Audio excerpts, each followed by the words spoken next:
This week's reading was Deuteronomy 29 through 34 and Joshua 1 through 16. That's why we have a brand new guest, Josh. So I did that for the amusement of myself, really, and the fact that I knew Vincent was going to be out of town. So it was like a win-win. I appreciate you joining us. Happy to be here. And after the open rolls, Mrs. Super Oz will ask the questions.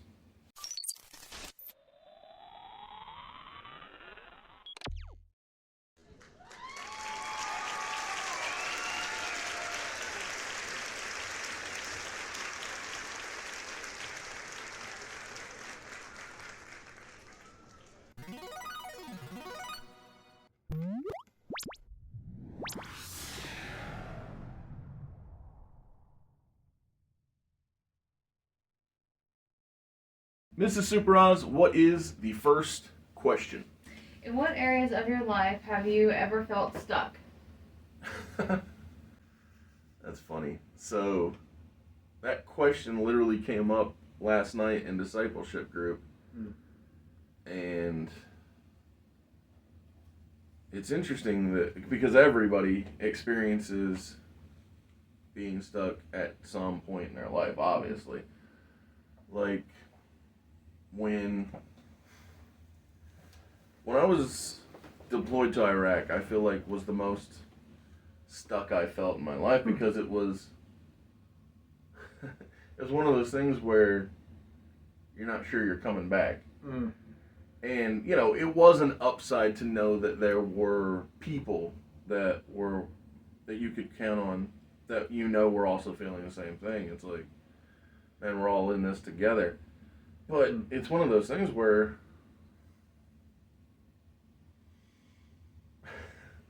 I don't know, like you can both be uncertain of your day and then also be like, I don't know, there was a time probably around the 11th month where even something that in real life would be disconcerting or completely change your day-to-day mindset, like a rocket propelled grenade, you know, coming your way. It's like, this is normal now after 11 months. Like the 13th month, it was like, this is regular Spawn Fire, you know, nothing to it. Like I can remember when I was home on my 2 weeks of R&R, and a friend he emailed me and said they blew up the dining facility, the place where I worked, and I was like shocked, you know, because it's like, man, I was there all the time, like, Yeah. and you know, obviously some people didn't survive, and it's just one of those things where, and I've had that happen often in my life where I just feel very fortunate, where whether it be a car accident or like in that case it was a, you know, explosion, where it's like, oh, in the explosion case, I wasn't there, and in the car accident case, I was literally able to walk away from a totaled vehicle like I was fine. I don't know. It's crazy, the idea that how fortunate I've been throughout life. But yeah, there have definitely been times when I felt stuck, like I wasn't growing. But I think that the more I have close relationships with people that are going in the same direction, it really helps to frame everything in the right way because like you inviting me to prayer group was a major change in my philosophy of work, because it gave me something to look forward to, and maybe more importantly than that, the knowledge of the camaraderie that is there. Not to say I had no camaraderie. I had plenty of people who I had surface level connections with, but it just made for a much deeper experience. Yeah. The idea that not only we all got together to pray, but knowing that there were people that believed the same way and, you know, supported one another. Yeah, that can often be a, a big element in like getting unstuck. Mhm. That when you come out of like a sense of feeling isolated, like that's often, I think, often why we feel stuck. Exactly. Because we feel like we're maybe the only person who's experiencing that thing, and then we get in interactions with people where it's like, oh, you too? Oh, okay. Exactly. Like, now I don't feel so bad, and now we can like encourage each other and work together to like move past Yeah. sickness. Andy, who's been on the channel a few times, he is so bold when it comes to speaking to people and ensuring that they don't feel alone. And I love that about him. Like I don't know, he just lights up a room. Yeah. I just think that's awesome. I think there would be like probably 2 points. It's kind of the same one, but the first one was like kind of when I was in college.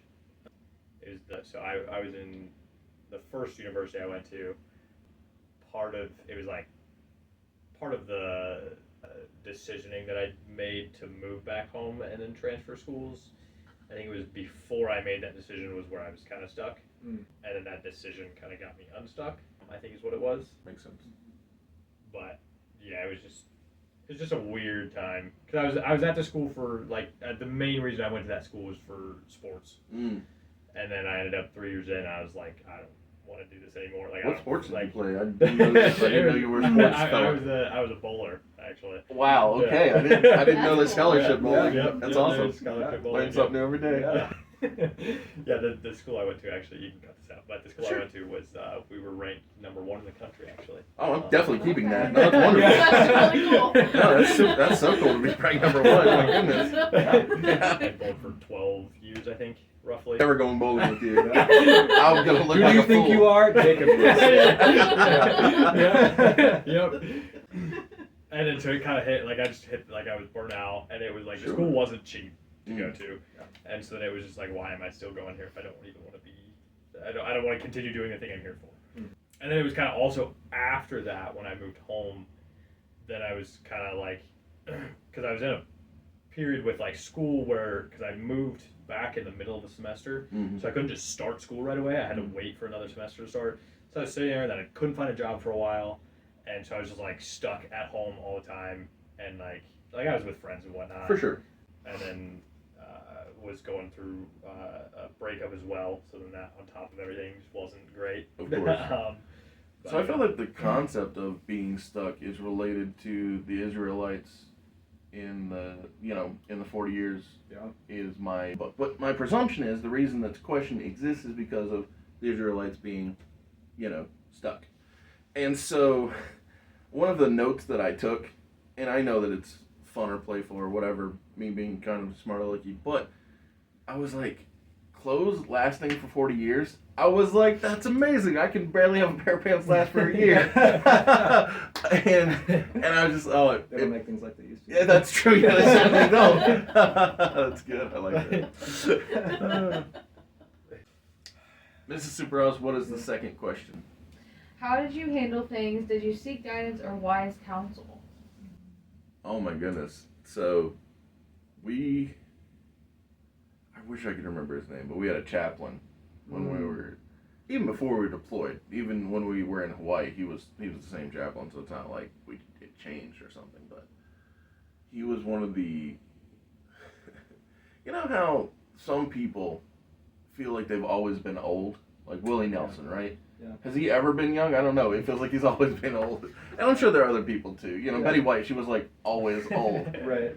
And so this chaplain, he probably, because I was 18 and 19, so he probably wasn't nearly as old as I perceived him to be. Right. But he was one of those people that just felt like this guy has the answer to everything you could ever think of. Yeah. Like anytime I was having an uneasy day, a hard time, I was just, and it's just weird too. He was like one of those characters, I'll say, that always just seemed to be around when I needed to talk to him. And I was like, it didn't make any sense because I was a cook and his office wasn't anywhere near where I was at, but it was like he always just happened to be around. So yeah, and obviously that particular person in that particular time isn't the only counsel that have helped. You know, like I said, you helped.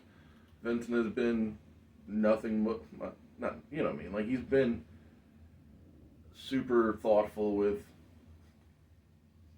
life and helping to give perspective. That's one thing I love about having him here is he's always able to take us back to the reading, which I love. Thank you for being here at Mr. Super Oz.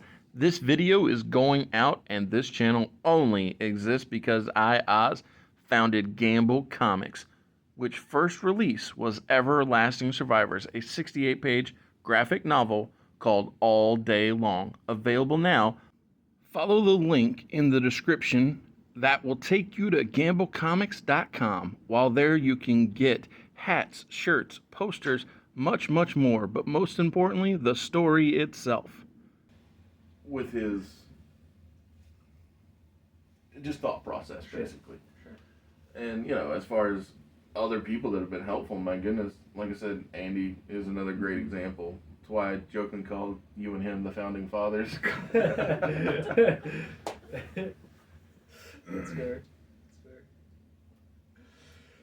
Yeah, I feel like as I think back to times in my life where I have felt particularly stuck, I feel like blessed to have parents who have been like present and desired to like speak into my life and provide wisdom, which is, yeah, I know not the case for everybody, so that's Of course. It's been a huge blessing. Absolutely. So Yeah, and I found a lot of good. God has always seemed to put me in community with people who are also willing to speak into my life and encourage me and challenge me. yeah, to and so step into what I God think has for realistically the reason it felt like the chaplain was always there is because God's Right, yeah. God's always there. It's not really the chaplain, but me. Yeah. it's the fact that God's always there. So yeah, no, it's awesome. Mine would be kind of similar to yours with the parents thing. Mm. I mean, I still, to this day, anytime I have any type of like bigger decision that I need to make, mom's on the phone. Yeah. I call my mom. And, Love that. Man, I miss my mom. Yeah.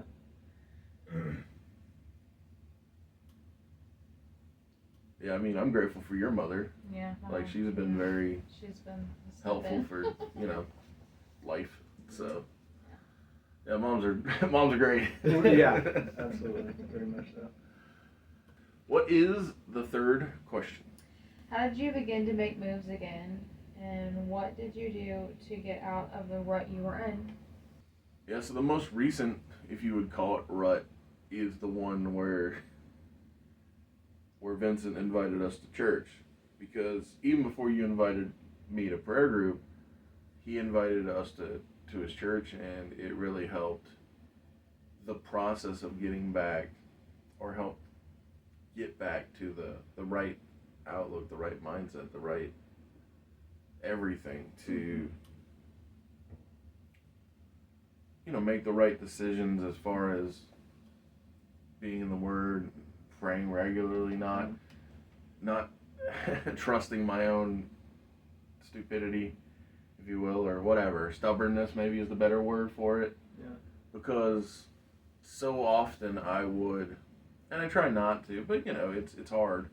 I would see people succeeding, and I'm just like, why not me type thing? Because even a friend of mine who is very successful is like, oh, your story is better than mine. I'm like, oh, thanks, but you make. What do you mean? Well, so I know what he means. So he's made a lot of money doing parody, Okay. and I've made not a lot of money doing original content. And so he's like, oh, you've got a great story, but the problem is he's got all the audience and I don't. And it's not that that's a problem for him. That's a great thing for him to have. Right. But my point was, I try to avoid the negative thoughts of the jealousy, or even if it's not quite jealousy, because I don't want what he has, because I don't want to play with other people's ideas. Sure. What I want is to have that exposure, that audience, that to be that known quantity. But yeah, putting my focus in the wrong place was the primary thing that I had to break. Yeah. Because if I spend every moment working toward earthly things, then it's not gonna come away with Yeah. the right treasure in the end. Even if I was to get known or successful, it's not gonna come away with. It's still gonna be empty in the end. So that's why that having the right direction was so important. And I found it so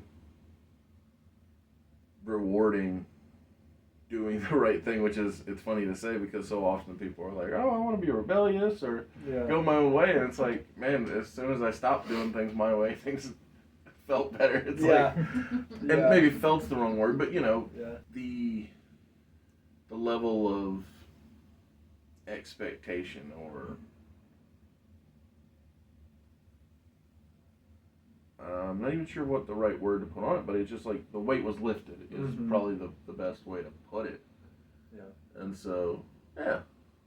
I think that maps well onto kind of the end of Deuteronomy, where you have like Moses reiterating the law to the people, and he's like, all right, I'm laying before you life and death. And like, you can, to your point, you can choose to go your own way and like follow these other gods and like reap the curses, or you can choose life and like you can do things God's way and like Exactly. keep your attention on him and reap all of these benefits of Mhm. doing things in line with what he has prescribed in his infinite wisdom. Yeah. And here we are all these years later, still like, I I think I'd like to choose for myself things. It's mind-boggling how easy that is to make the wrong decision, to Mhm. willfully trip yourself up, because I think it's wrong to solely blame society, because we can say no, Yeah. but it's just so ingrained, I feel like, in the world that, oh, follow your passion. It's like, or don't. That's also an option. You know? Yeah. Or it's like the world says follow your heart, and the Bible says, you know, it's full of wickedness. And it's Yeah. like, Yeah, Jeremiah, the heart is the root of all evil. Exactly. Yeah. yeah. And so I don't know. It's very interesting Yeah. the contrast when you look at things from the right perspective. It's like, oh, it almost doesn't feel like an accident that it's put that way. Yeah, 100%. I think you already answered that by saying Yeah. Yeah. leaving Right. the They bowling kinda- team was. Yeah. Yeah, I don't need to be number one anymore. Yeah. Well, it's just like kind of what I always said to that is it's funny because it's like we were doing so well and I still had no interest doing it. Yeah. Right. which Well, I is think that very goes back odd. to the worldly analysis, right? Yeah. Where it's like, when my desire was to make money and be successful, and don't get me wrong, I still would love to not be losing money. Like I would be quite satisfied with breaking even. But that's not even my current goal. My basic goal is to find a way to write an interesting story that will not heavy-handedly, but make people be like, "Oh, I see what you did there," and want to turn toward Christ. Because not that there's anything wrong with heavy-handed. I've seen it done well, but I've also seen it done poorly. Sure. So I've been trying to be subtle and quality at the same time, because I don't know, it just feels like the right direction to aim for. If something was to strike me and say, "Oh, this is the right way to do it," and it's quite obvious, then so be it. But yeah, subtlety's been the aim. Yeah, I think you see that idea of where your focus is a lot in Jesus calling like out our internal life in the Sermon on the Mount. Yeah. Like where your treasure is, there your heart will be also. And calling out these ways that outwardly we can be perceived to be doing the right things, Yes. but on the inside, what is like where's our desire actually? And Yes. so Well, and it's also, it wasn't Sermon on the Mount, but the young man who asked how he got to heaven, and Yeah. Jesus tells him, sell all your cool stuff, yeah, come join me. Obviously, I'm paraphrasing, but Yep. the idea of being at the top, and the answer is, well, you don't need any of that. Mhm. It's like, well, that's why, like I keep saying, I'd like to break even more than anything else, because it just seems like the kind thing for Yeah. the married life is to not be being in the negative. But yeah, no, I don't know. This was fun. I appreciate you. Absolutely. Want to finish Joshua next week? Let's do it. Awesome. Sounds like a plan. Thank you.